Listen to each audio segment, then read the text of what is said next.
बड़ दुख कट लोगे मैया तोहर चरण छोड़ के, बड़ दुख कट लोगे मैया तोहर चरण छोड़ के। हे माँ कानी कन पुकारो कनी आन गे दौड़ के, कानी कानी पुकारो कनी आन गे दौड़ के। पुत्र जग पुत्र होय छै माता नै कुमाता, पुत्र जग पुत्र होय छै माता नै कुमाता। सब सज बढ़िक होय छै माय बेटा के नाता, सब सज बढ़िक होय छै माय बेटा के नाता। पुत्र जग पुत्र होय छै माता नै कुमाता, सब सज बढ़िक होय छै माय बेटा के नाता।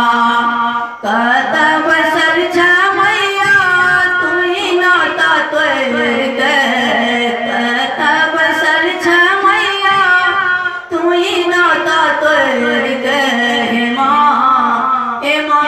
कानी कानी पुकारो कनी आन गे दौड़ के, कानी कानी पुकारो कनी आन गे दौड़ के। बड़ दुख कट लोगे मैया तोहर चरण छोड़ के, बड़ दुख कट लोगे मैया तोहर चरण छोड़ के। हे माँ कानी कानी पुकारो कनी आन गे दौड़ के, कानी कानी पुकारो कनी आन गे दौड़ के। आचरा के छाहर बिना धूप लागई है, चरण अमृत बिना कांठ सुखई है। आचरा के छाहर बिना धूप लागई है, चरण अमृत बिना कांठ सुखई है। दो आगे माखन मंदिर अंगूरी पकड़ के, दो आगे माखन मंदिर अंगूरी पकड़ के। हे माँ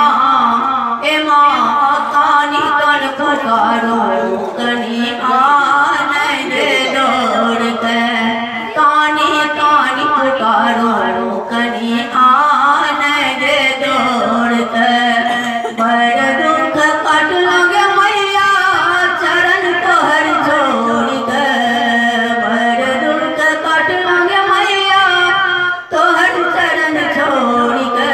हे माँ कानी कन पुकारो कनी आन गे दौड़ के, कानी कानी पुकारो कनी आन गे दौड़ के। तोरा चरण में रहि के बड़ सुख केलौं, तोरा शरण में रहि के बड़ सुख केलौं। छोड़ के तोहर शरण बड़ पछतेलौं, छोड़ के तोहर शरण बड़ पछतेलौं। नै